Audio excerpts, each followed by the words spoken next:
Coming up on today's show, a Black Panther video game has been announced. Britt has played Baldur's Gate 3. And is the Xbox and Activision Blizzard deal finally done? No, everybody, it's not. What's good, everybody? And welcome to another episode of the What's Good Games podcast, your source for video game news, commentary, analysis, and funny stuff every Friday. I am one of your hosts, Andrea and Ri, joined by the woman who has returned from Belgium. That's right, it is Brittany Brombacher. I was going to try to do a Belgian accent, and then I realized I have no idea what that sounds like. It's French, so. mostly. I mean, They do speak other languages there. But there were so many languages there. Hi, hello, I am here. I am a traveled woman. I'm so glad, and I can't wait to hear more about it a little bit later in the show. Please also welcome Mrs. Riana Manuel-Peña. Hey! Yay! Fun fact for today, a buttercup is actually a flower. Today you learned, if you didn't know. Okay, what did you think it was? I didn't think of it at all. I thought it maybe was like a candy or some shit. That's fair. I don't That's know. fair. Yeah. Okay. Something people sing about. That's true. Like a Reese's peanut butter cup? That's on a stem, right? On a stem. Like, that's what I thought. Yeah. I can see how sense. you would think it's candy, because I mean, it's literally right in the name, buttercup. Yeah. Exactly. That's fair. I'm glad to be back. I don't think I've ever taken 3 weeks consecutively off of the show. It was very unintentional, by the way. I am very sad that I missed the Game of the Year so far conversation, but thank you to Danny Pena from Gamertag Radio for coming in and giving some fantastic thoughts. I just listened to both of those episodes a couple days ago, so if you out there listening have not, highly recommend going back. I also was going to feel like a third wheel in that Final Fantasy 16 conversation you had with Tim Getty from Kind of Funny. I couldn't have been in it anyway, though, because I got COVID after Summer Game Fest. That's what happened, y'all. And then we went on break, so I couldn't participate. So thank you, Brittany and Riana, for holding the fort down while I was laid up in bed, isolated in my room. But isolation works, everybody. My husband and my baby never got sick. Hell yeah, girl. And you healed up in time to do your travel plans, which is amazing. Paxlovid. I tweeted about this and I posted it on my Instagram. It worked. It was great. It did leave that horrible taste in my mouth for all 5 days that I was on it. Joey Noel gave me the pro tip of sucking on Werther's candy. Oh, no, it was Maria who gave me that pro tip. Or maybe it was Susudip. Yes, that's right. Just like eat something. Keep something pleasant, in your mouth. In your mouth. Giggity. Okay, listen, we've got a show to do, so let's thank our wonderful Patreon producers, Chewy's Godson, Faris Attieh, Justin Foshee, and Punkdefied. And because we had the pre-records from the last couple of episodes, welcome to our Patreon community at patreon.com/whatsgoodgames, where you can get the show ad-free, among other wonderful rewards, like a shout out, which is coming to our patrons at the end of the episode. Dewey Reese, Corvo, Raphael Diff, and Detroit Day. Thanks so much for supporting our voices in video games. We appreciate you. And Brittany, we got a slew of new podcast reviewers. We do. Lots of numbers in this one. We got Chegg141, West Hamuj 11, Winner 200. Wait, 20. Jason always gets pissed off when I call an O a 0 or a 0 an O. It bothers him. Why? And it's one of those weird, I don't know. I think it's just one of those weird, things that we all kind of get, people care about, which way the toilet paper roll is over. It's for him, O's and zeros. I don't know. Anyway, Winner 201000000, Fear01, and I think my favorite name out of all of these, Unprotected Eggroll. Yes. I would love to hear the story behind that. So Unprotected Eggroll, I hope you're listening to this episode. I assume if you took the time to leave a 5-star review, you've listened to the episode every week. Please write us at contact@whatsgoodgames.com and tell us the story behind this username. Unprotected Eggroll. I think... Anyway, my mind goes certain place with that one. I will just say today's show is brought to you by HelloFresh, but we'll tell you more about that later, because now it's time to talk about the most exciting thing in video games, court proceedings. No. Woo. I mean, yay, but no. So this has been a slightly exhausting trial to follow. The FTC versus Microsoft. was happening. And the wonderful news team over at IGN did a lot of great coverage on this, including Rebecca Valentine and Kat Bailey and a lot of other fantastic folks over there. And they were writing up about the hearings that were happening and all the testimony that was being given. And turns out all of it was in Microsoft's favor because the Federal Trade Commission and Microsoft have reached a decision. Judge Jacqueline Scott Corley has ruled in favor of Microsoft, denying the FTC's preliminary injunction request. Now, I'm not going to read all of the things from the judge because I think it's important to jump right to this does not mean this is over. I think it's great that Microsoft got a win. I think from what I listened to, because I did spend one day listening in, because in the United States, you have public access to most of these hearings. Not every hearing is available publicly, but this one was, but only 1,000 people at a time could join the Zoom. And so a lot of times it was locked out because so many people were trying to listen in on the hearing. But I went in a couple of hours after it started, and I just like managed to slip on in there. And I was like, ooh, I can listen to Phil Spencer talk about secret emails or not so secret emails he had, because it turns out they had to submit all of these documents as part of this trial. But it was really interesting to hear some of the testimony and follow what has been going on with this trial. Obviously, the largest acquisition in video games history, worth $69 billion. Nice. So it's interesting to me, though, that everyone is sort of going around with this disclaimer that they won, it's done, it's over. And I'm like, it's almost over. We're so close, but there's this sticky little deadline. July 18th, which is just days away at this point, and the UK's Competition Markets Authority, the CMA, has blocked the deal, but now they're saying, well, I guess since everybody else approved it, we're willing to talk to you guys about moving the deadline. But what I thought was interesting from all of this coverage, I was looking at the coverage that Brittany, you pulled from IGN. Eurogamer also has coverage. Pretty much all the major video game news sites have coverage on this. Over on Polygon, they had a bullet point in their story that says, according to the terms of the deal, Microsoft needs to close its acquisition of Activision Blizzard by July 18th. If it misses that deadline, it will need to pay Activision an eye-watering $3 billion termination fee. Jeez. I was like, oh my God. What? I mean, good on Activision Blizzard for building that into the deal, but holy shit. No wonder they're like, hey, y'all, can we get this deal done? Let's get the deal done. Let's get the deal done. The deadline's coming up. Like $3 billion. Absurd. Well, yeah, and this is breaking news. FTC has appealed the decision. Of course they have. This is on IGN. The article went live 10 minutes ago, and it says, yeah, they filed an appeal challenging the recent verdict from the United States court. Yeah, da. So that's a thing, and I'm still kind of reading as to like what, but anyway. Nope, that ain't over, friends. Yeah. So, I mean, one win, but still some work to do. I think we're all a little exhausted of it at this point, but obviously it's good that there's a lot of eyes on this. It is a massive deal with thousands, if not tens of thousands of jobs at stake. And hopefully, there's a positive outcome to all of it. So, Riana, what do you think about this giant... I don't want to call it a fiasco because that makes it sound like it's more dramatic than it is. It's really more of a boondoggle than anything. Ooh, boondoggle. It's honestly surprising to me, knowing how adept Microsoft is at, mergers and acquisitions. They've been around for our entire lifetimes and doing this kind of thing on the reg, right? And for this to be such a difficult deal, such a sticky situation with like more than one regulatory board, it's just, I'm so shocked, honestly, that like they weren't, I don't want to say more prepared, but like they weren't able to navigate it more quickly.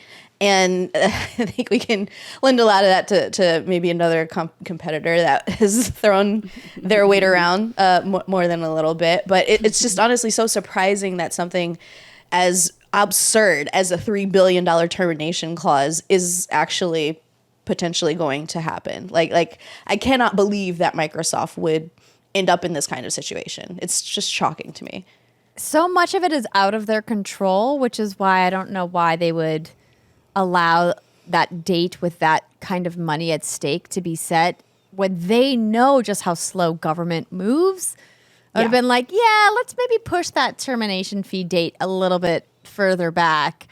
Keep it in there if you want, but maybe we go for October 18th or December 18th. Keep it in 2023, but not the middle of the summer when,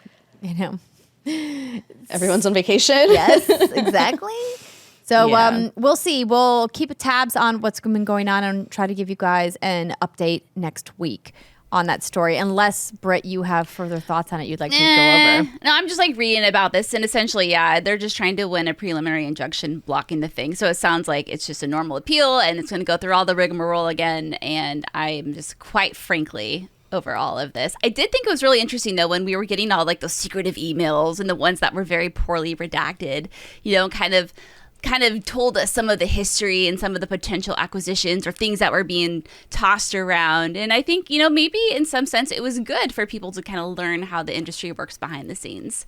I thought that was really fascinating. And but yeah, other than that, I used to do redaction like professionally, and I can only imagine those poor people who were like probably clenching their assholes like, oh fuck, all of that work, because they looked over like 1 million documents or something like that. The article I'm thinking about bonkers, is the judge said that they went through over 1 million documents, and not one of them alluded to the fact that Xbox was going to rescind on their promise to put PlayStation to put Call of Duty on PlayStation. It's like, can you imagine? Could you just like imagine the things those people must know now, the secrets they must have? Let's find them. That's what happens when the government comes calling. It is. Yeah, a lot of it's up for us to read. I found it very fascinating. That's a really good call out, Britt. Yeah. Like, we saw all of the different studios, and big and small, that Microsoft was considering acquiring, and they had a lot of plans. And then Activision was like, "Here, come take me." Just a good reminder that all of your correspondence on your employer's platform is not.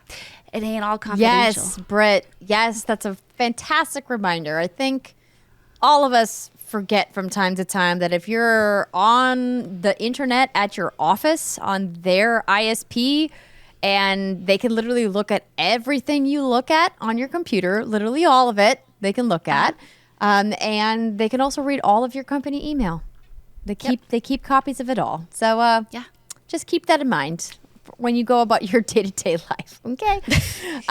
While you're on the dark web at work. Don't be on the dark web at work, okay? Save that shit for your don't house. do that.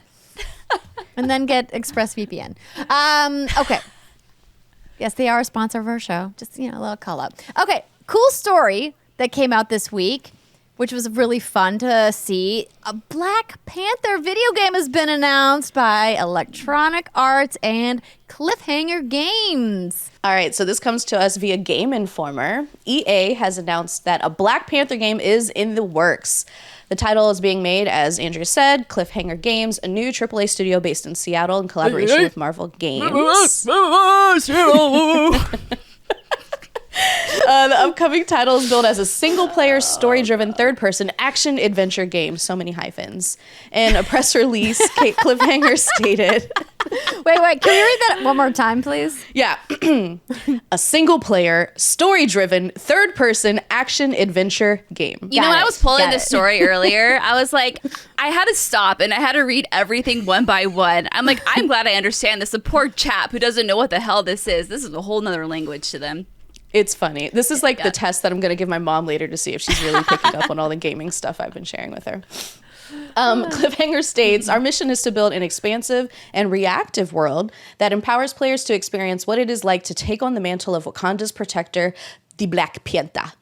Cliffhanger is led by Kevin Stevens, formerly of Monolith Productions. The studio currently making a Wonder Woman game, so relevant there, and consists of veteran talent who have worked on titles such as Middle-earth, Shadow of Mordor, God of War, Halo Infinite, Call of Duty, and others. The team's still being assembled and actively hiring, so hey, if you know anybody, send them the job recs. As such, it's untitled and still very early in development, so it'll be a couple years before it's in our hands. And they did give a quote from Kevin here. "We're dedicated to delivering fans a definitive and authentic Black Panther experience, giving them more agency and control over their narrative than they have ever experienced in a story-driven video game. Wakanda is such a rich superhero sandbox, and our mission is to develop an epic world for players who love Black Panther and who want to explore the world of Wakanda as much as we do." So shout out to homegirl Alexa Ray, senior narrative designer over at Literally Cliffhanger. spit out my drink. Yeah, Alexa, Brittany, keep it together. The way you said Wakanda got me. I wasn't expecting it. I spit out in my hand. Well done. That's how it Britt, says. have you seen the Black Panther movies? I have. Oh, I saw. How many are there? 2.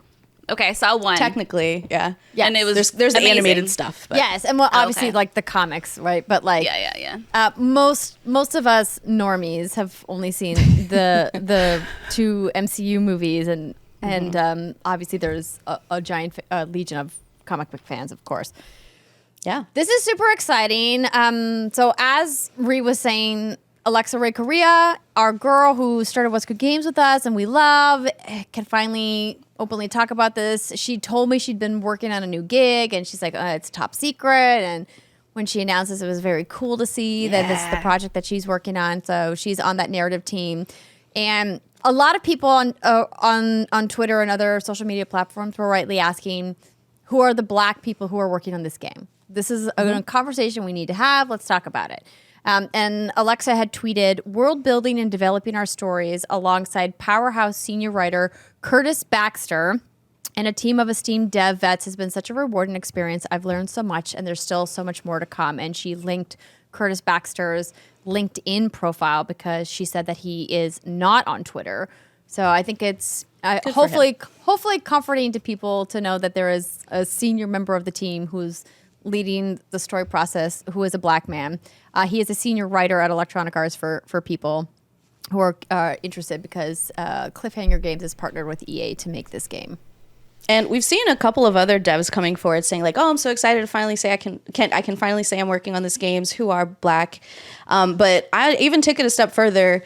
We want to see African representation in this writing team as well, and I know that's definitely something that they're conscious of, right? Like Black Panther is from Wakanda, which is not in the United States, so that's an experience not a lot of folks have around our neck of the woods. So I'm really excited to see what team they end up putting together, and as a lot of folks know, this is a long way off. So if you know anybody, if you have any recommendations, forward the info to them, right? Like the whole idea is recruiting the right team to make this come to life. So I'm excited. That's really a good excited. point, Ri, and I think it's something, we can bestow knowledge upon those who may not know. Some may wonder, why is this announcement coming right now if this game is still so far away? Well, there's lots of reasons, but one of that is for recruitment purposes.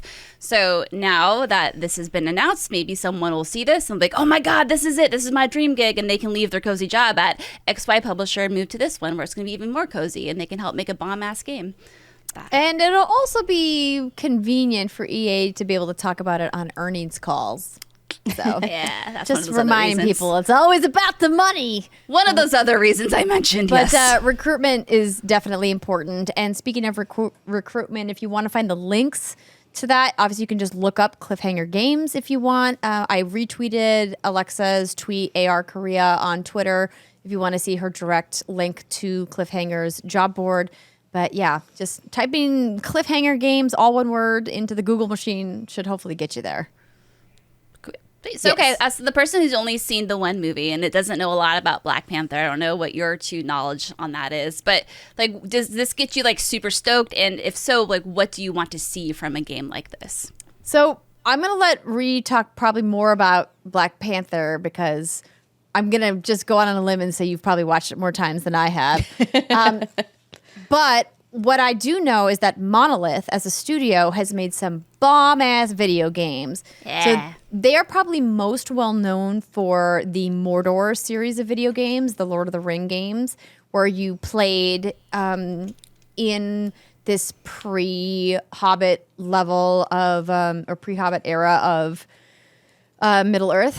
And it was, I loved those games, and I thought they were awesome, and they created this very unique system called the Nemesis system that they essentially like patented, I believe, where they created this idea of when you run into an enemy in the world, that enemy remembers your encounter, remembers who you are, and if you run across them later on in the open world, or even some of their pals, their comrades, the game remembers what happened. And that was such a unique, innovative thing that Monolith created. And I believe Warner Brothers was like trademark or whatever they did with the Nemesis system. And so I'm excited to see what people from Monolith as a studio are bringing from that experience and, you know, the lessons learned from working on those games and their other titles into this game, because I loved that open world.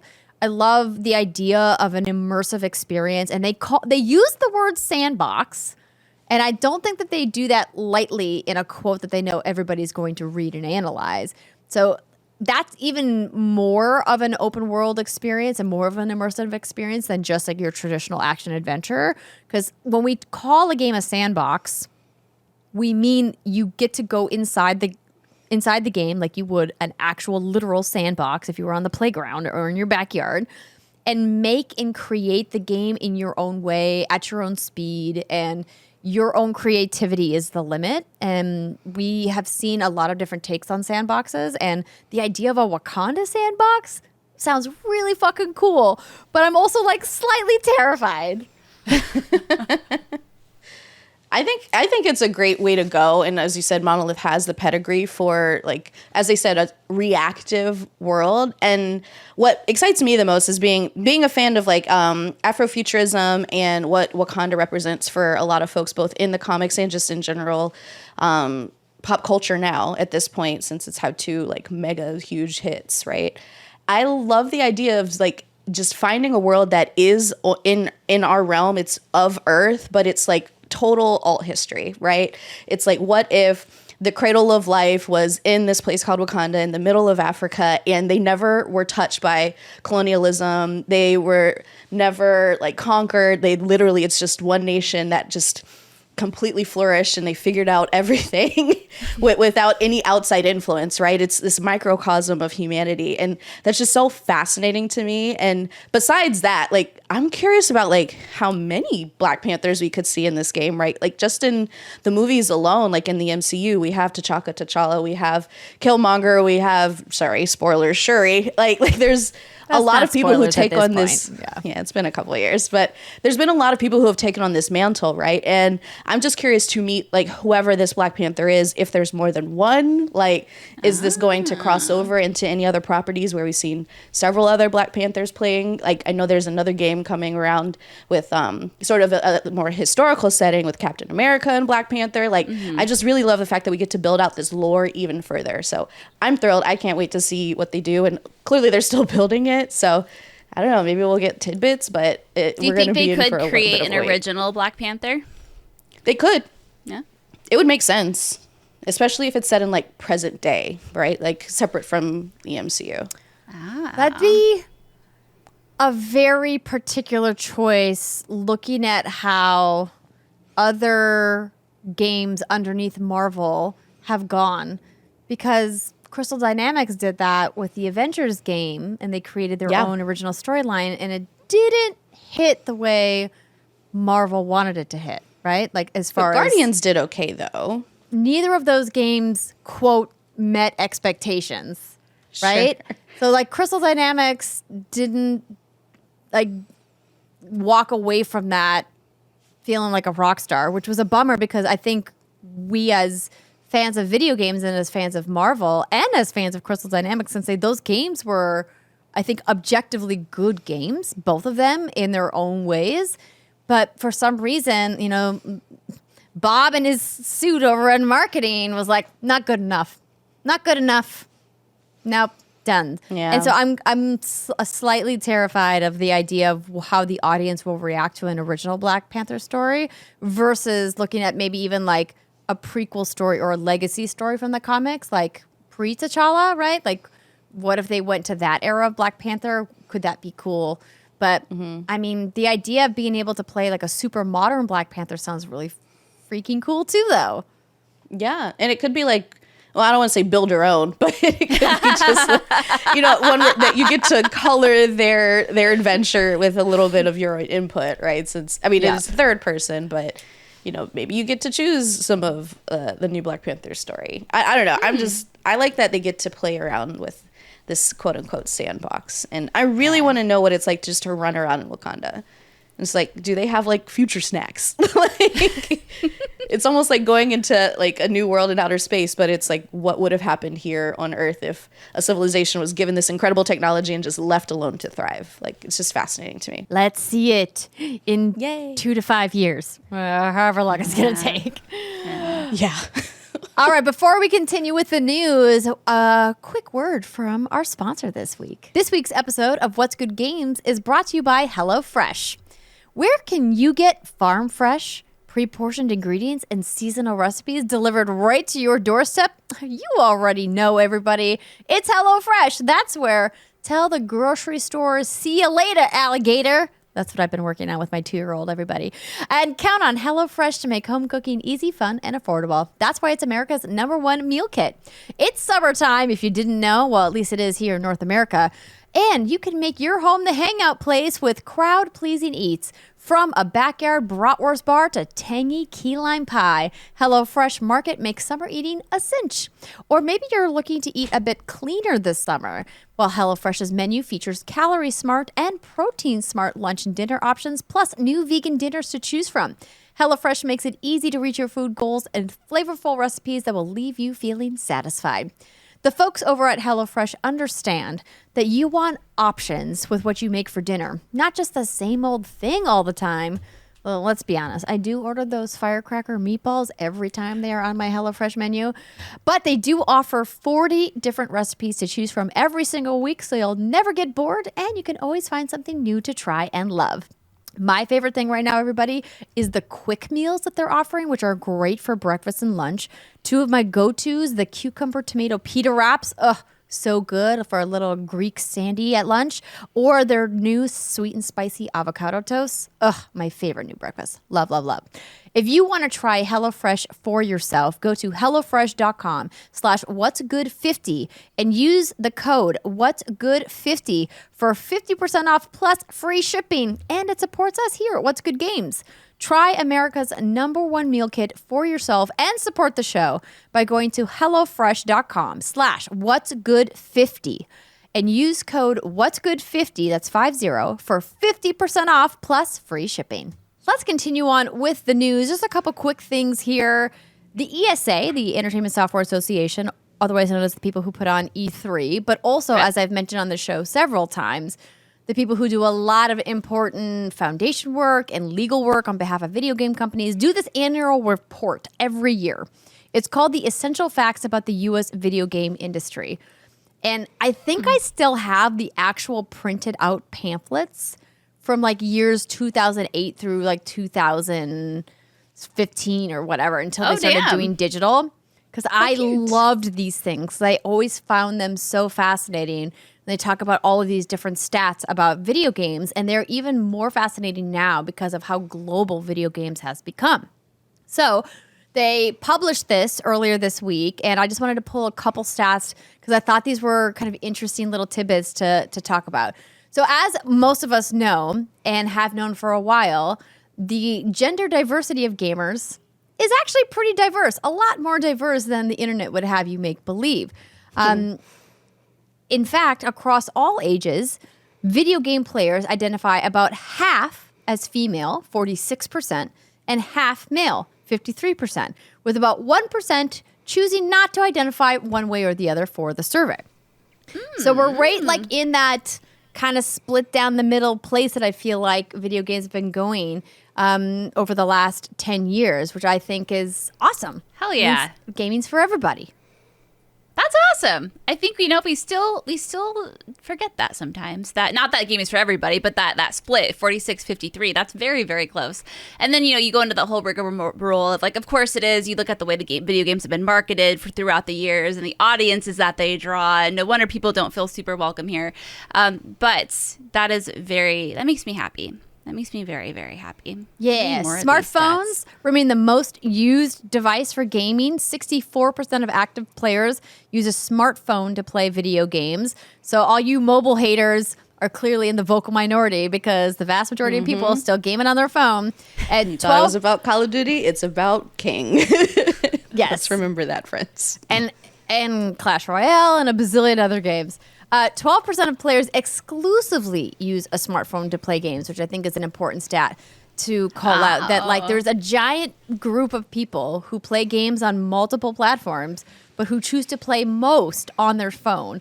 And I think that's really fascinating because it just indicates that mobile gaming has come a long way and that mobile games are great and those communities are great. And this idea that people get mad when someone like a Diablo is like, look at, we have a Diablo, or excuse me, someone like Blizzard is like, hey, we have Diablo for mobile. And then people get mad about it. And then they're like, oh yeah, it like sold, like gangbusters. It did very and well. Millions of downloads and whatnot.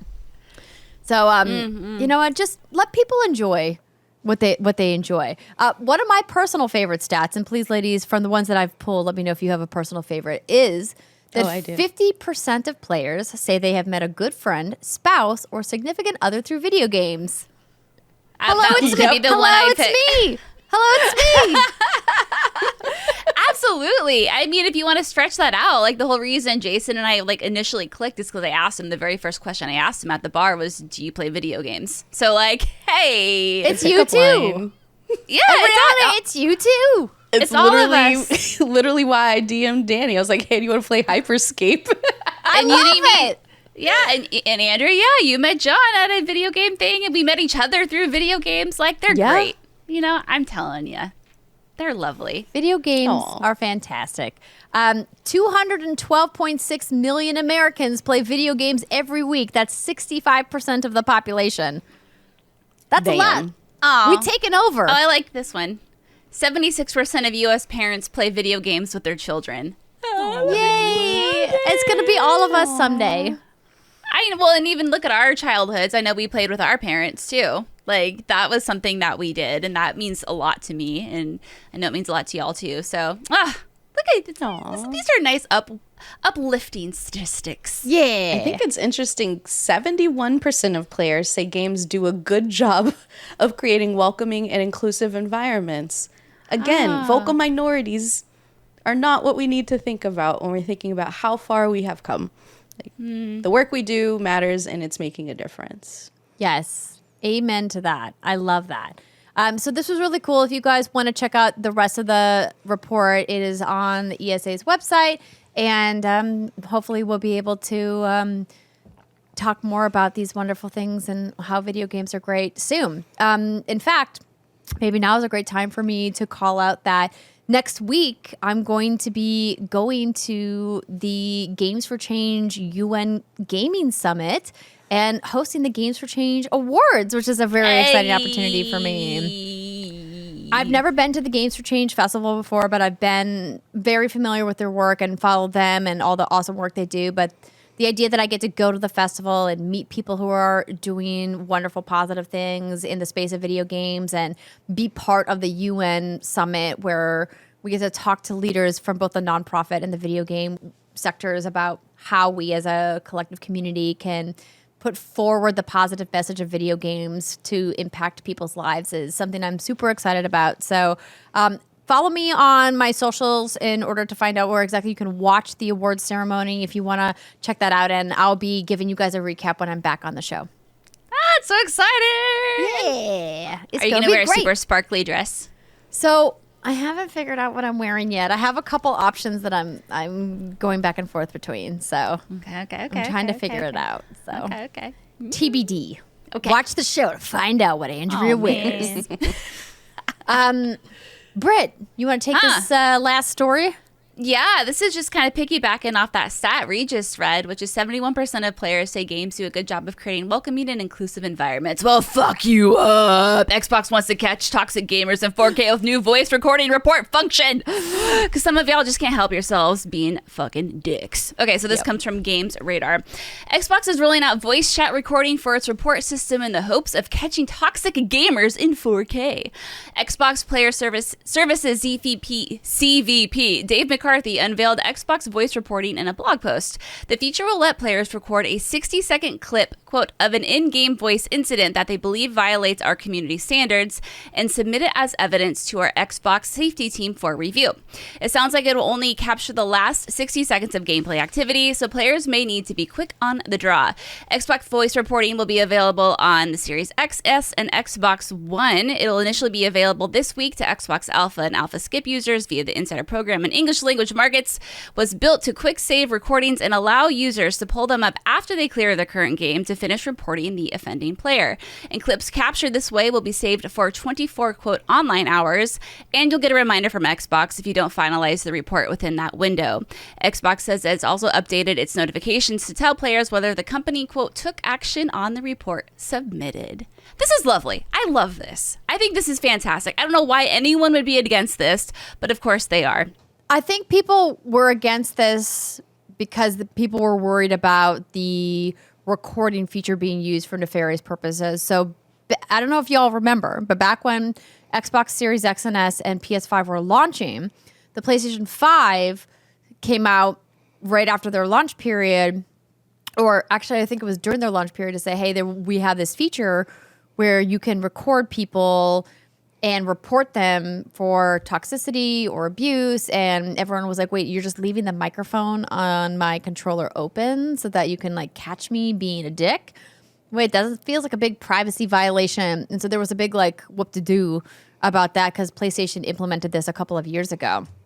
I think you're right that in most situations, this is not being used for nefarious purposes. It's actually being used to make the community better. But y'all know that people are going to be mad about it. I mean, if you're opting into chat, like, that's a public forum. Like, correct. As long as the UL is correct, right? Like, addresses it and everything. There's no argument to be made against it, truthfully. Yeah, I don't know. Yeah, I mean, that's how I know Overwatch did something similar, right? Like, was it a couple years ago? They were transcribing audio chat. I don't remember, but I know people also were very upset about that.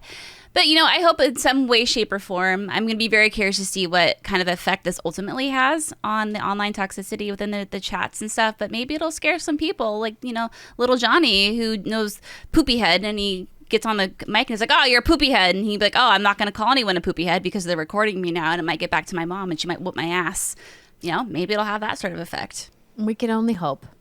Yeah, but cool. I mean, I love just seeing steps being taken towards this. Is this the ultimate step that's going to fix everything? I don't think you ever can fix anything, but it is still a step. And I love seeing the trial and error, what works, what doesn't. You iterate off that, and then you just create a more welcoming online environment because shit's fucked.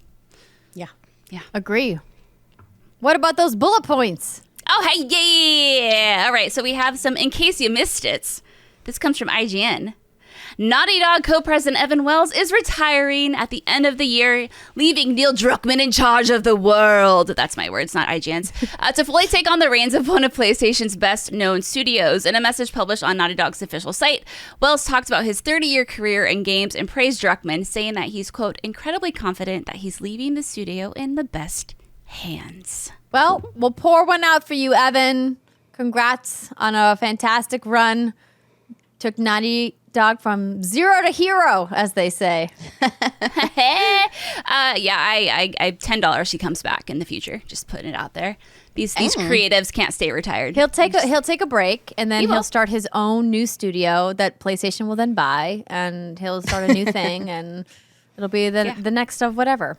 Yeah, we called it. It's gonna happen. Remember the next of us. The next of us. Yes, exactly. I mean, real talk though. The next of us. It'd be cool if these veterans, these legends of video games really took up mentoring in a really important and pivotal way. I know some of them really take that seriously and do a lot of work in that regard with different foundations, the AIAS and a variety of others. But Evan, obviously take time and, you know, just chill on a beach somewhere if that's what you want. But if you do feel that itch to come back, maybe, you know, take a little youngins under your wing and like a Joel and Ellie situation, you know? Come on. You can call it like innocent puppies, the polar opposite of Naughty Dog. Oh my God. There Okay. Oh, anyway, the last bullet point I pulled is that we got another look at the Twisted Metal TV show, the Cox TV show, if you will. And it actually doesn't look that bad. I don't know, like, if this has been the trailer that had been shown off from the get-go, because listen, I've always been of the mindset of it's Twisted Metal. It's gonna be stupid in a good way.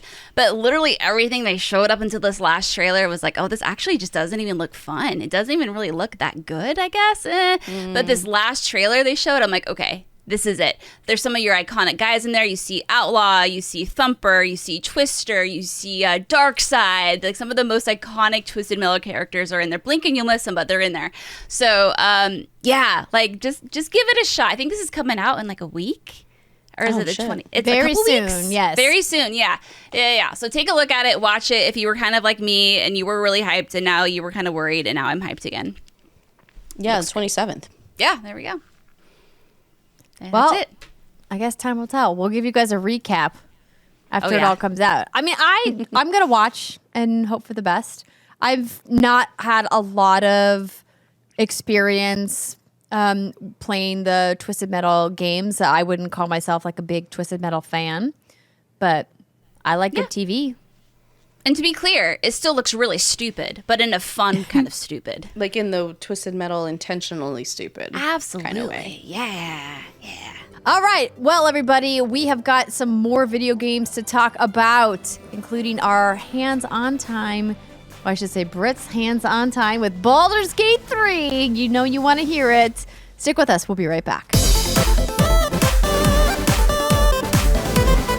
Welcome back, everybody. It is the second segment of the What's Good Games podcast, where we talk about what we've been playing in any preview events we have been to. And guess what? I've been to a preview event, but I can't tell you about it. It's secret for now.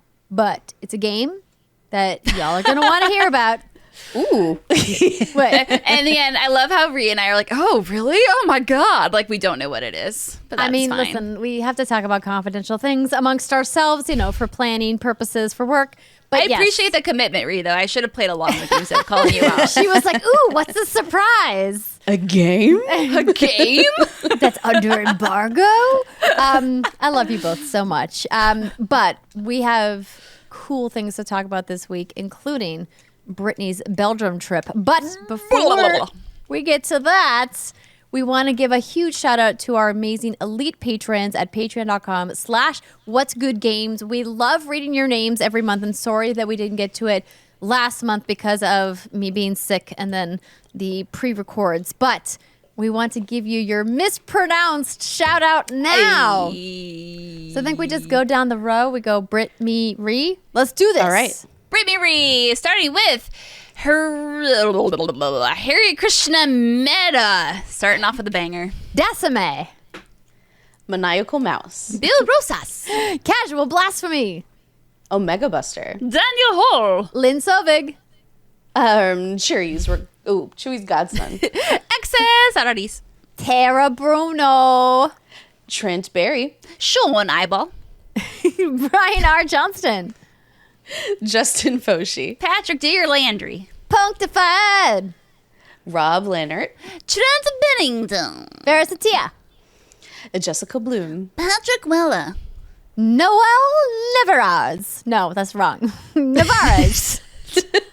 Tyler McCall. Neverland, Adrian Rock Williams, Shai Jackson Burgess. Gary Peck. Robert F. Rimring, Carl Milner. Wall of Bill. Teresa Einer, Jason Demers. Andrew Cotton. Gio Corsi. I had to do it just because you always add I those weird know, I sounds. appreciate I had to do it. Wait, where are we? Are we on Nicole? Yeah. Nicole Humphrey. John Drake. And Trevor Stocky. Thank you, one. Thank you all for supporting us. I love seeing these familiar names and also some familiar faces. We've gotten to see some of you in the past couple of months. And thank you for supporting us and supporting What's Good Games. We love y'all. If you want us to read your name and make a silly joke about it, then it helps sometimes to have a silly name, as we mentioned at the top of the show. But also, you know, we'll do our best to say your name as best as we can. We love y'all. Patreon.com/whatsgoodgames. Now, without further ado, I must know all about the waffles. What? an awesome trip. So maybe like a month ago, I got an email and they're like, yo, you want to come to Belgium and play Baldur's Gate 3 in a castle in a crypt? I was like, is the Pope Catholic? Like, fuck yeah, like, let's go. When I tell you, this was a whirlwind of a trip, but one of the coolest preview events and just cool trips I've ever been on. So, so obviously huge shout out to Larian and the fine folks at Sandbox Strategies for making this an incredibly fun trip, smooth sailing, so much fun. A bunch of Baldur's Gate 3 stuff happened while we were away on our little break, ladies. Most importantly, we got some new release dates. So now the game is coming out from August 31st, August 3rd on PC. So it got moved up. The PlayStation 5 version has now been bumped back 6 days to September 6th. And this is to ensure that the game hits 60 FPS, among other things. Xbox is still kind of MIA, and MIA for a reason. We all know like they're trying to master the split screen on the Xbox Series S, and they're having a really difficult time with that. And because Xbox requires, that the Series S and Series X get the same features, they can't just like cut it out. But they're working on it. Okay, so let's talk about Baldur's Gate, just for those maybe they don't know. So the original Baldur's Gate was made by BioWare in 1998. There was a sequel a few years later. We've had some spin-offs and whatnot, but this is now Baldur's Gate 3, the true sequel. It takes place about 100 years after Baldur's Gate 2, has all new characters. So if you are unfamiliar with Baldur's Gate in any way, shape, or form, don't let the 3 scare you. Don't be scared. You can hop right in and you will have a good time. Now, if you have played the other games, there'll be some characters that'll come back and you'll be like, oh my goodness, good to see you again. And they'll be like, yes, let's bang. I don't know if they're going to want to bang you. Okay, so the plot of Baldur's Gate 3, essentially TLDR, is you are a player and you've been captured by mind flayers and they've launched an invasion, and they insert this, I think it's called Illithid. I don't know how to say it. Whatever. Don't get mad at me, Craig. Tadpole, which is capable of transforming you into a mind flayer yourself. But before you transform, the ship you're on crashes, and then you're like, oh crap, I have to get this son of a bitch out of my head. How do I do that? And then your adventure begins. And so this whole thing was really cool for me because Jason was able to come with me. As y'all know, he is my Divinity Original Sin 1 and 2 partner. He is my co-op partner in general. And he was able to come with and play this game with me in split screen PS5 co-op, which has been, I think, the question a lot of folks have had is, how does this run on console? How does it run on split screen? But I'll get to that in a little bit. Shout out to everyone who lives in Belgium. Beautiful little country. I got to see Ghent, Bruges, Brussels, I think is how you say it. I had the waffle, like Andrea said. It was a big old fat wiener-esque banana on it, and it was delicious. Loved your country. It was really pretty. Okay, anywho, so the other cool thing about this trip that I got to do was attend the panel from hell. And I don't know if y'all saw the whole bear sex thing that went down. Did y'all see that? I think I would remember if I saw a bear sex thing that went down. Okay, great. I'll tell you all about it. It's great. So these little panel from hell, these are mini showcases that have happened throughout the development of Baldur's Gate 3, specific to Baldur's Gate 3. And it's a fun way for Larian to deliver news to fans. They dress up. Sven wears like armor. It's just a really good time. So we got to actually be in the audience for one of these. And there's this romance scene that we're finally kind of getting sneak peeks at or whatever. And you have Halsin, who is a druid, and then you have Asterion, who is this vampire. Two of like probably the most lusted after vampires characters in all Baldur's Gate 3. And so like they're getting ready to do some like sexy time, and the druid gets so fired up that he shifts into a bear. And now you have like this naked man and you have a bear like staring at each other with sexy eyes. And then the druid's like, oh shit, this is awkward. And then he unshifts and then he's a druid again. And he's like, yo, I'm so sorry. And then we as the audience were able to determine what the vampire Asterion said. Okay, and this is what we went with because we're a whole bunch of sick fucks. Don't apologize. I like it. Change back again. Let me have the beast, and the beast have me. And then the bear druid was like, are you certain? It will be untamed, vigorous, and, well, large. And then we all responded with, large is what I'm here for. And then they banged. And I didn't get to see the nitty gritty, thank God, because that's just so fucking weird. I mean, I would say I have questions, but I don't want answers. So no questions. No questions. Because I couldn't even give. And if you watch the replay of the live stream, you can hear me yell very distinctly, I have regrets. You can hear me saying that because I did have regrets. Because once it actually started happening, I'm like, this is so wrong on so many levels. But regardless if it's wrong or right, and it is very wrong, it got a lot of attention online. And now Baldur's Gate 3 is like number 6 or 7 on Steam's top selling games. And I don't know what they were before, but regardless, like it worked out really well for Larian. And it was a really fun moment and one I'll never forget, for better or for worse. So some of the reason that we were flown out here to play this game is that, as you all know, this game has been in early access since I think October of 2020. So it's been in there for a hot minute. And they've actually added, since early access, 33% more content to just Act 1, which is all that early access entails. And so they've been listening and they've been iterating. And they've added a lot of features that they, were excited to show us, if you will. So some of the things we got to see, I won't go too deep into this. We got more character creation options, and Baldur's Gate 3's character creation is already like out of this world, and that the fact that they added more is really cool. But the other major thing I want to talk about is respecking. Respecking was confirmed to be in this game, and I guess in D&D, this is very controversial. Like, I don't know. I'm not balls deep in D&D, but I'm glad that they are making this an option, because the way that you can customize and build your characters in this game is just absolutely unreal.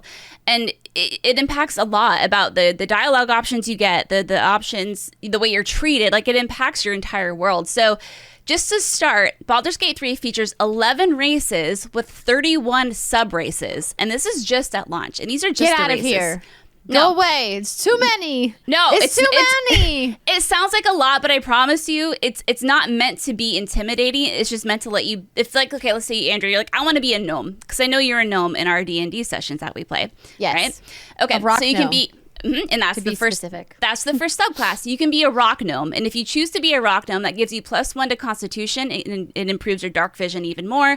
You can be a deep gnome, or you could be a forest gnome, and these have +1 to Dexterity. It can speak with animals once per long rest. Okay, so how much of the D&D rules are they taking from? All of it. All of it. Obviously, some of it has to be modified to fit a video game, but it is 5th edition D&D, and that is through and through. Yeah. So that's why your little rock gnome friend is in here. In that case, let's go. Let's see. But then other races, like humans, don't have subclasses. So that's just something to keep in mind. So then, sub-races, I meant. And then when you go to the actual classes themselves, okay, let's say Andrea's like, I'm going to be a rock gnome, but what class am I going to be? There are 12 classes with 46 subclasses.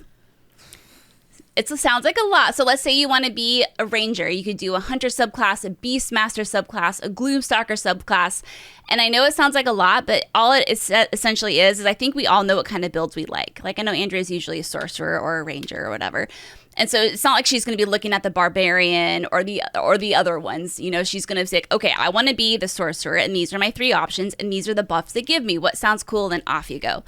But again, it's just like they're taking that 5th edition and just really like hammering it home. So not only do you have, So what if there are people who are like, I love RPGs and I love the idea of playing Baldur's Gate, this fantasy RPG with this rich history, but I don't know squat about D&D and D&D classes. Yeah. Am I going to be overwhelmed? Am I just going to like nope out of this?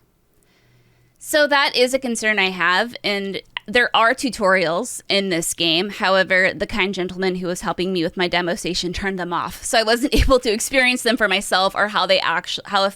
Because they know you're hardcore. They were Well, like, I mean, they were like, the blonde nerd doesn't need these tutorials. but she does. Because I'm not that familiar. The only exposure I have to D&D is our like once a year romp, and we haven't had one except for PAX East before that. So I was rusty, and so like the first 20 minutes of my demo, I'm like, okay, short rest. Okay, remember that. Long rest, remember that. What's a bonus action? What's this and that? And so it's not, even Divinity, the games had a learning curve to them. So I think I was able to pick it up, but it is a concern of mine. And unfortunately, I can't speak to how well the tutorial system works. But I think, if you've played RPGs before, you have an idea what strength does. You know what constitution does, wisdom. You have an idea. And as long as I think you can hover over those stats and it'll show you what stat that actually impacts, I think it'll be easier said than done. And it's all very like visceral. Like, if the game is like your attack is a 1d6 plus 2, you roll the dice in front of you. Like the dice physically rolls, right? And so you can kind of get an idea of how that works. So it's hard to really say too much about that. But again, like any Larian game, I'll say just expect a learning curve and expect to be a little confused probably at first. But I think the pieces will fall into place. it sounds a little overwhelming now. So again, you have all these races, these subclasses, and on top of all of that, you can now multi-class. So let's say Andrea's like, yo, I want to be a wizard gnome who can smack shit with an axe. Well, congratulations, baby. You can do that if you want to. My dream has come true. I know, actually, that's always one of Jason's complaints, because he loves to be a sorcerer, but he wants to be able to wield heavy armor. I'm like, that seems illegal. But he always tries to do it. Yeah, that's the way that works. You shouldn't be able to. That's not fair. Yeah, that's not fair. But Larian also says this. So like each level, you'll have the option to choose a different class to spend points on and begin building a bespoke multi-class character. But should you decide to evenly spread all of your points into every class for no strategic reason whatsoever, there's naturally an achievement for that too. So they know you can totally build fucked up characters, and they want you to encourage to do that, knowing that you can respec. Anywho, so that's fucking cool. I love this bespoke character customization. I think that's just wonderful and lovely, and I'm very excited to create my barbarian that's going to smack shit and ask questions later. So the other thing we saw that was really cool during this new build that we got hands-on with was this origin character called the Dark Urge. And if you're like, yo, what's an origin character? I will tell you, friends. So origin characters are, say you boot up the game and it's like, create a character, or do you want to choose an origin character? And these origin characters are playable heroes, and each have their own stories, desires, and thoughts about the world all around you. So essentially, if you play as one of these characters, you're experiencing the story through their eyes. The story itself doesn't really change, but the way you experience it is going to be cemented to that character you're playing as. Now, if you create your own character, you can recruit these origin characters to your party, and they can become your companions. So you can play as, again, like someone who's already pre-made, pre-built. They have their whole like life's history and da-da-da-da, or you can start brand new. So Andrea can make her beautiful, lovely, red-haired rock gnome, and she can then recruit all of these characters, like the druid and the vampire, into her party. Or you can choose to play as one of these characters and experience the story through their eyes, or she can pick one character and I can pick another character, and we can see how they play off of one another as we experience the story together. It's pretty remarkable, all of the writing and the narrative that Larian has had to take into consideration to make this story work, and I'll talk a little bit about that in a second. Anywho, so you have this new origin character called the Dark Urge, and what makes him different from all the other ones is you can actually customize this guy's appearance. You can make your class and race be whatever you want it to, your gender, your overall appearance, even your name. And essentially the Dark Urge is this character who is a serial killer, but he doesn't remember he's a serial killer. All he knows is that he wants to just murder shit 24/7. And it's up to you whether or not you give in to that or you resist the urge to kill. And, maybe you'll wake up in a camp after taking a rest and there's a dead body next to you. And then you have the choice, like, do I have to hide this body or should I just confess to what happened? And how's that going to impact my companions all around me? One example we saw is Gale, one of the main origin characters in the beginning. He's sticking his arm through a portal, like he's trying to come to you, the Dark Urge character, and he's asking for help. But because you are the Dark Urge and you are a serial killer, you have the option to actually like eat his arm, and you can eat his arm and you can kill Gale, and then he'll be gone for the rest of the story. Wow. And so, yeah, there's all of that flexibility when it comes to this. Each session you go through, the story is going to just reflect on that. And that's why when earlier Larian had talked about that was like 174 hours of cinematics. I don't know if y'all saw that tweet, but they came out that they have 174 hours of cinematics, making it more than twice the length of every season of Game of Thrones combined. More dialogue than dialogue than 3 times all of the Lord of the Ring novels. Who got the Larian, time? That's what I'm saying. Okay, well, Larian's working on it for 6 years, but that's when that came out, a lot of people were like, oh my God, like, who's got the time? I'm never going to do this. But you're not meant to. This is just meant to support any gameplay you want, any story you want to create. That was something that was asked a lot with the narrative team and the cinematics team is, a lot of people are never going to see this work that you created. A lot of people aren't going to see this. Does that upset you? And they're like, no, because they are going to be able to see the story that they've created for themselves. So all y'all, get your panties on twisted. You're not going to be forced to sit through 174 hours of cinematics It's gonna be fine. But the point is like they've thought of like, it seems like everything, and oh my god, it's just so exciting. Okay, and then the other thing I gotta talk about, of course, is the banging and the relationships in this game. I'll make this quick. So typically in video game romances, it goes as follows: you find a character you love. I'm like, hello, Alistair, I love you. I want to bone you. Okay, I'm gonna be nice to you. I'm gonna flirt with you, and maybe I'll give you like a present, and then you'll end up in my pants. But in Baldur's Gate 3, they don't want the banging to, quote, be more than a trophy for complying with a companion's quest line. In fact, you're encouraged to argue with your companion. You're encouraged to challenge them and fight with them, because if you don't, you may, quote, find yourself sacrificed in an evil god's sex rite, turn into a vampire, or maybe you'll end up married. Who could say? So I really like this realistic perspective on a relationship, because I think for me, I always just want to like agree with everyone because I want to bang him in games. But now I can't do that. If I do that, they might not. Yeah, look at that sexy time. Yeah, let's go. Okay, anyway, I actually got to play this game. Now I can talk about that part. I didn't get too much time to play, as much time as I had hoped, because our initial pregame brief presentation went long, because the founder, Sven, who I love very, very much, took one wrong step in his gameplay demo. You know, like he knew what he wanted to do, but he did one wrong step, and it took us down this like 2-hour unscripted gameplay session, and it was hilarious. Wow, but that's kind of cool though. It is so cool, and it all worked, and he's so funny. He's the game's biggest fan, like as you would think, but he's up there playing. He's like, I'm so bad at this game. I don't even know how do I do this. He's like calling on like the producers to be like, what is this? How do I use magic missile? It was just really cute, and it was really fun, and it was so damn entertaining. Eventually he just had to like load a save game state and get back on track there, but it was super duper fun to watch that and just watch how everything acted and reacted around him, because he was screwing himself over because he made all the wrong decisions. Anywho, so like I said, we got to play split screen PlayStation 5 co-op, and when I play this game, I want to play it on console. Like I love the PCs, kind of, but console is where I'm at. Unfortunately, this is delayed a little bit longer, but very curious to know how is it going to run, especially since there is so much happening in this game at any given moment. How the hell is the PlayStation 5 going to render 2 separate screens on the same console on one TV? But, I'm really happy to say, like, it worked relatively well. I mean, obviously this game is being delayed on PS5 for a reason. They're not hitting the targeted 60 FPS, which I know they really wanted to. And sometimes it can look a little sluggish, or maybe the textures weren't fully popping in. But the fact that this even works at all is some sort of like magic that I don't understand. Because I can be on the left side of my screen doing anything I want. Jason can be on the right side doing whatever he wants. But it goes beyond just gameplay. I'm talking fully rendered cinematics. I might be seeing like a scripted, beautiful, like tragic death of a main character on my side, and he might be like banging his head against the wall like halfway across the map on the other side, or maybe he's pickpocketing someone.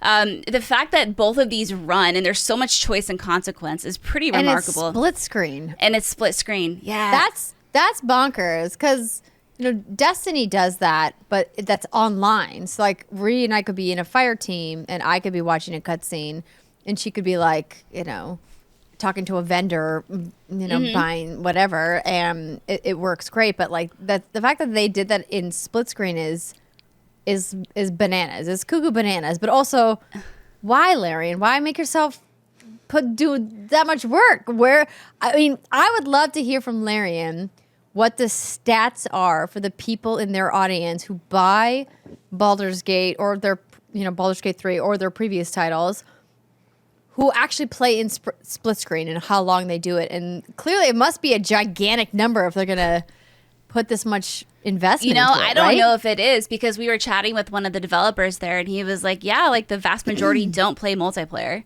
And I was like, that's surprising to me, but I think, then why do it? Why bend over backwards to do it? I think it's because that's always been crucial to them as a studio. You look at Divinity, Original Sin 2. I think they know that not enough games do this. And even though it is a small amount of maybe percentage of folks, it is such it's such an incredible experience, when you get to play a game like this with someone else on couch co-op. And I think that's just remained very integral to them and very important to them as a studio. So when they did have this opportunity, they're like, we don't want to like get rid of this just because, we're working on a big Baldur's Gate IP. But this is also, again, like part of the reason why they're having so much trouble with the Xbox Series S. You know, there's that parity, and they've brought in Microsoft engineers to try to fix it. And I know they're still working on it, but there's still no ETA, and that's exactly why, Andrea. Yeah, like it's not coming anytime soon. I can't see. Stop the madness and just say, y'all, we love the idea that y'all want to play split screen. You can only do it on PC. That's it. Boom. Done. You can play co-op. You can play co-op on console, online co-op, no problem. Split screen, PC only. I'm telling you, people will not be mad. There might be, vocal minority. People be like, me. But like, it's fine. Like, what they're doing, what they're doing is incredible. And I think, hopefully, they work it out. But I think players would rather be told, hey, it's going to be broken if we try to do split screen co-op on console because the consoles just can't, the infrastructure of the hardware just can't support it. And if you want to play, we can only do online multiplayer. Do you think that that's wrong? Is that a bad take? I don't think it's a bad take, but I just don't think it's realistic because I don't know if they knew until it was already implemented and working on PS5. Maybe until it was implemented working on the Series X, like, oh shit, this has given us a lot more problems than we thought. And then at that point, since it works on PS5 great and it works on the Series X great, do you just say you can't just cut it from the Series S because Microsoft won't let you do that? So now what do? Do they cut it from the PS5? Do they cut it from the Series X? Like, you can't do that. I mean, cut it from the Series S. Cut it from the Series S. You can't. That's the problem. This Xbox won't let you. It has. This feature can't. Major features like that can't be cut from an X to an S. The only thing that's allowed, from what I understand, again, is obviously there's gonna be like fidelity issues, obviously between the two. But a major feature being cut is just not in the cards. But maybe that's what it's gonna come back down to. Because now that Microsoft's engineers are working on it, I'm assuming they're gonna have a better idea. This sounds like the right step in that direction. If they go back to Big Daddy and is like, it's not working, guys. We gotta because they're missing out by not getting this game on their console. Like they're missing out. Mm-hmm. Well, here's the thing that they're really missing out on is a release window to sell copies of their game to people who are playing on console. Because when you delay your release on console into freaking September, oh, I know, you're girl. now up against Starfield and everything else coming out that month. And it literally releases on the day of Starfield. Yes, and I think it's great that they got the PC release out early and that people have been playing in early access. They were never going to have to hard sell this to PC players. They were always going to have to hard sell this to console RPG players who haven't played Divinity or haven't played other Larian games or who aren't invested in Baldur's Gate as a franchise. And you are not going to win those people over Starfield, not this year. Like, unless they hate space, which... let's be honest, there are plenty of people that do hate space games. That's true. I mean, I prefer high fantasy games, but Baldur's Gate though is an investment, is like an intellectual investment to play that game. So I'm concerned, and I feel for their team because I know they didn't make that decision lightly, and I just go, oh man, that's a fucking bummer that you had to push your release date right into Starfield's window. I know. Well, the good news is if you want to play on PC, there is cross save. I love that. Yeah. So what I'm going to probably do is I'm going to sweet talk those folks at Larian. I'm like, can I get a PC review code, please? And then I'll just play on PC because it also supports controller support, which is even better. As they do, yeah. The PS5 controller support. And they're not going to wipe it before launch, right? No, oh Lord, no, they're not going to do that. We love Diablo 4, but that was rough chuckles. Okay, that was really rough. Yeah. So I'm going to play split screen co-op with the PS5 controller on my PC, and then when it comes to PS5, I'll just take my save and start on the PS5 again. That's my strategy anyway. I don't know how many people are actually going to do that, but I'm going to do that. The PS5 UI, speaking of, looks great. So you have a bunch of radial menus, and then I'll touch on this real quick. You have radial menus instead of the hotbars that you have on PC. And what's great about the radial menus is you can customize these. You can add more menus if you want, because I think where it could get confusing for folks is if you cannot like freely make your menus as you want them, because maybe you want all of your spells on one menu, or maybe you want all of your bonus actions on another menu. This way you can customize it and make it work as you want. And again, like I said, it wasn't running at a full 60, but that's fine. The TLDR is it looks great on console. It ran great on console. Obviously, this game is being delayed for many reasons, many like smaller reasons. And so I think these are all things that can be quickly, according to them, but of course they're going to tell me what I want to hear, fixed before their September 6th launch on PS5. I already talked about how I'm worried it's not going to be an easy game to pick up if you haven't played these games before, not to mention if you've never played D&D before. But I can only hope that these tutorials actually are very beneficial and helpful. This game still is in early access. Your save in early access will not transfer to the final game. But if you want to check it out and you want to kind of get a feel of how it looks and feels and plays, like that's always an option for you. But I mean, at this point, why would you start a character when it's going to get wiped in a few weeks anyway? Yes, but I did want to call out on Yes, Steam.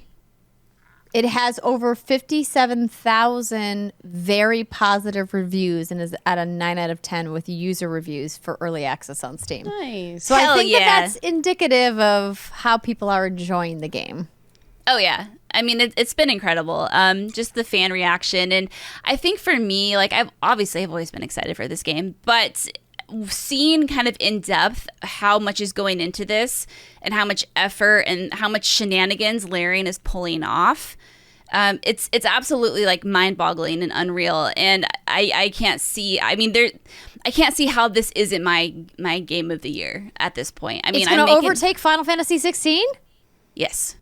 Oh, shit. Oh, boy. Yeah. Now we're getting spicy. Oh, we're getting spicy. I know. Someone asked me on Twitter. 2023, the year of dreams. The year of video game dreams. Girl, it is going to overtake Resident Evil 4 Remake. Like, I'm telling you, like, this game is so special. And I'm really happy that the guy banged the bear because I feel like somehow that That really like bestiality propelled is it all you needed. for some viral marketing. Like, who would have thought? Also, I was in the audience and I encouraged that. So, Larian, you can send me my paycheck. But yeah, like, I'm just super proud of Larian. I've always loved that studio. It feels like they're still able to retain their identity despite working on this huge ass game. There's moments of tenderness, of heartbreak, but there's also lots of silliness. And the game can be anything you want it to be. Average playthrough, they're saying, without doing everything, 75 to 100 hours. Obviously, if you want to do everything, you can probably multiply that by 2 or 3. Is there any way you're going to see everything this game has to offer? Probably not. I mean, I'm talking you'd have to create every character, every class, every race, make all of the different decisions. And I don't know if I've mentioned this. I think I just assume everyone knows. But obviously, choice and consequence in this game is just like, it's huge. Like, this is what this game is built around. And it's not some bullshit choice and consequence. It's like, I saw multiple situations where one character was in a situation after doing one thing and the same character was in that same situation after doing another thing. And it's just vastly different scenes, dialogue, deaths, banter. It's fucking incredible. And this is just me pleading with everyone. If this sounds like something you're interested in, absolutely check it out. Look into it. I think what they're pulling off is just nothing short of incredible. So, dude, I mean, but how do you make the decision? Talking about coming off of our Game of the Year so far episodes, where Brittany, you were like, you're Jeff Keighley on stage, opening the envelope for whatever award. RPG of the Year, you think it's going to go to Baldur's Gate? I think it could. Well, this is it's so hard. Like, I think what Larian has going against them is it's Bethesda, it's Starfield. Like, that's how. And you got Final Fantasy 16. Like, how you can go against that, and I think they're going to. I think with Baldur's Gate 3, I mean, would you call Zelda an RPG, or would you put that in action adventure? Oh my God, you're gonna get so many people mad in the comments. I mean, I would call it action tough, adventure right? with RPG elements. Like, I don't know what you. Like, anymore, every genre is just like a fucking RPG anymore. Like, I can see Baldur's Gate absolutely winning this. I think it will be deserving of winning it. I'm not like trying to shit on, I haven't talked about Final Fantasy 16 in a while, but I think when it comes to just like pure RPG mechanics, I think Starfield and Baldur's Gate is where like the head-to-head is going to go. And I think my personal will 100% be Baldur's Gate 3. Diablo's not even in the conversation? No. Really? Wow. No. I mean, it's fantastic. It's fantastic, Dude. but it's a lot. It's it's an impossible decision. And I love Diablo 4. I love it, but just like taking every element into consideration, like I think there's some shortcomings of Diablo 4 where Baldur's Gate 3 is going to absolutely excel, but the problem is they're two very different RPGs, but they all get lumped into the same category. But oh my God, it's going to be wild. It's going to be absolutely wild. I think, yeah. Just like, oof. I'm so excited, y'all. I'm so excited for this game. Okay. Well, certainly one to watch. It's hard to follow that, but Riana is going to try. It's a very different game. I'm very excited to hear about this, though. Yeah, and I'll keep it much more brief, even though I've played quite a bit of this game. So Oxenfree II from Night School. Shout out to the team for sending me a review code, and I have a video going up at some point this week. So catch it on my socials. They send over a really cool gear pack modeled after some of the stuff in the game as well. So I have not played Oxenfree 1. And I know it's one of those games that it probably would have been up my alley. I just missed it. Honestly, like the year it came out just wasn't on my radar. I had heard about it after the fact, but never went back and played it. So my impression of this game will be very much coming from a place of ignorance of how great the first one was, because I've heard it's well received, and I know a lot of people love it quite a bit, which is why they were so excited about a sequel. But for Oxenfree 2, I was creeped out. It is kind of creepy. It was spooky. It got me a couple of times. I was like, oh. And I played this on my Steam Deck. I was given a PC code. And it works fantastic in handheld. And at first, you don't know exactly what's happening, but you very quickly realize, like, oh, I'm being haunted, right? Like, it's just like, oh, everything's haunted. Great. And at that point, you just kind of chalk it up and you're like, now I'm just going to try to focus on solving the mystery of why I'm being haunted, like why everything's going tits up. And at that point, it sort of throws you for a loop when by giving you these two tools, right, to interact with the world. So you're playing as this character, Riley, who is returning to this place called Kamina. It's a place where she has been before. You learn throughout the game and through dialogue trees and conversations you have why she's come back and why she left as well. She is partnered pretty much I won't say pretty much, but for quite a bit of the game with this companion character we see in the YouTube video here, Jacob. And between Jacob and Riley, you start noticing lots of different threads that you can pull on throughout the game as narrative beats. So you, of course, have these dialogue options. You can see there's like 3 word bubbles every time you have a conversation with somebody. And you can choose like if you're going to be spicy, if you're a bit nihilistic, or if you're like a true believer. And depending on how you interact with folks through these different dialogue options, you'll start to like pull on different threads of that narrative, as I said, and they will change depending on your answer. So it's definitely not anything as deep as Baldur's Gate 3. This game is, I want to say, around 10 or so hours total. But it's impressive how they do the storytelling, right? And there's some light exploration that's rewarded with notes and letters between different characters in the game, and you can start to unravel a bit more of the backstory of like what happened in this place that has led it to being haunted as fuck. But what I really, really loved more than anything is these 2 tools that they gave you and how it feels like you're really truly discovering things. So you have a walkie-talkie and you have a radio. And on the radio, you can dial up and down to receive inputs from different channels. On the walkie-talkie, you have 9 different channels that you can try to contact people on. And at different points throughout the game, you'll hear different things on both. So the radio it has some standard channels, like there's a baseball game that's always on one channel that Jacob has to turn into is the tutorial. But then there's a couple of other channels that give you some insights into maybe other people that you can talk to. Then you go over to your walkie-talkie, go over to that person's channel 1 through 9, and then you start talking to them because you heard them on the radio. So there's lots of interesting interactions happens like that throughout the entire game. There are entire characters you can completely miss if you're not tuned into it.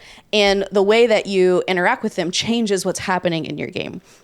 So it's very fascinating just as a completionist trying to figure out all of the things that are hidden in this game. The creepy story aside, like it is very fun and a really peaceful, moody type of atmosphere.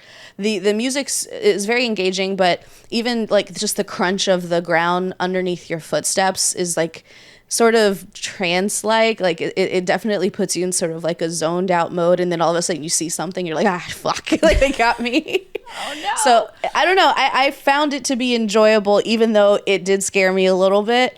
And I'm trying really hard not to get into spoilers, which is difficult. But I really love the gameplay aspects, and I liked how it's as mysterious as you want it to be, and you can find everything or leave stuff. The characters make it very clear, like, hey, if we get on this boat, then we won't be able to come back, right? So they let you know when you're about to X something off of your list permanently. But yeah, I really enjoyed my time with it. The voice acting is fantastic. And yeah, I'm going to try to do 100% playthrough, but I don't even know if I can achieve that. I have a question. Yes. The first Oxenfree I loved, but the backtracking was very tedious because the characters walked very slowly. Did you find that there was a lot of backtracking necessary in this one? And if so, was it annoying? Yes. Not a lot of backtracking, but as much as, you know, you kind of bring upon yourself by not figuring everything out the first time you go somewhere. As far as does it take long? No, it's maybe like at the most 30 seconds to get from one end of the game to the other. So, okay, that's nice then. Maybe yeah, I'm it's just not too really bad. Impatient. Okay. And then the whole time you're walking and moving around, if there's been like maybe let's say 10 seconds of silence, Jacob or Riley will start talking to each other. So there's always more and more to discover. One complaint that I do have is there actually were 2 moments where when you transition between one screen and another and 2 characters are still talking to each other, there's a little pop-up that says, hey, would you like to go here? If you do, your conversation will continue. I did that once and the conversation didn't continue because a new one popped up when I entered the new area that was just triggered, and I lost the original conversation, and me and Jacob were about to like make plans and do stuff together and be friends, and I was like, oh no, like I lost the ability to become his friend. Like, oh no. So that's good. So maybe if there's a conversation you don't want to miss, just kind of like meander around until it's done. Yeah, just you know, stall, stretch a little bit. There's another where I won't give up what it is, but I entered an area and I noticed something in the world, like a sound, and I was trying to go towards it, but I got distracted and went to a different area, and I came back, the sound was gone, and I couldn't get it to trigger again. So now I don't ever get to go investigate what that was, and I'm like, well, holy crap, what did I miss? Like, I just want to know. And so there's a lot of that. Is it easy to keep track of your objectives? Yes. So in the game, in addition to the map that you can pull up, you also have a notebook that's always right next to the map where Riley's scribbling down like, okay, here's the next thing I need to do. And she'll like point to the area you have to go to. And it's easy to keep track of it. I did have a slight bug on one of my map updates where it looked like 2 things written over each other. I think it was just a visual glitch in the copy that I was playing. But yeah, it makes it really simple to to keep track of what you're doing. And there's not that many things that you're doing all at once that it's hard to juggle. It's not like you have 10 objectives all at once that you're halfway through. It's maybe more like 2 or 3 at a time. So it's pretty simple to keep it straight. And for people who haven't been watching at youtube.com/whatsgoodgames, where I've been showing some B-roll, how would you describe like what kind of game this is if they've never played Oxenfree and don't know Night School as a studio? Yeah, so it's a side-scrolling, like discovery narrative game. There's some light action. It's definitely more puzzle solving than anything. As I said, heavy dialogue and narrative. You're rewarded for exploration with additional narrative and maybe even some additional objectives, like we're talking about. But yeah, you're walking around figuring out how to solve the mystery of this place and why it's so haunted, and trying to make it less haunted if you want. Maybe you want it haunted. Haunted all the time. You could maybe want it haunted. I want it haunted. The first one depending on your Riley, but it sounds like this one's spooky. So it is good. It's not gonna like keep you up at night. It kept me up at night because I'm a big wimp, but it's not one of those things where you're not gonna be able to like shut your eyes when you go to bed. Yeah. Cool. Hell Great. yeah. Well, I'm glad that you've been having a great time with it. I wish I had something to talk about, but I was intentionally reserving space for Brittany's Baldur's Gate 3 segment. No, that's a lie. I've been busy. But I did write in the show notes that I've been playing iPad kid games with Charlie, which are mostly like shadow matching, and like 4-piece puzzle games, which has been fun. But next week I'll be on the scene with an exclusive. No, it's not an exclusive either. Everyone else in Games Media will be talking about it, but it's a secret. Not next week. Oh, the week after. The week after. Yeah. Yes. Because next week we have a special guest. It's going to be wonderful. And you'll be off hosting all of the things and hosting award shows, and it will be great. It's going to be great. And then I'm going to Comic-Con, which is gonna Hell be fun. yeah. Hell yeah, girl. It's going to be a busy week. But this has been a wonderful episode. Thank you so much to everybody for hanging with us. If you haven't yet left us a 5-star review, it greatly helps out the show. So we would love it if you gave us a couple minutes of your time to do so. Thank you to everybody who has taken the time to do so already. And we love that you guys support the show. And we will be back next week. Bye, everybody.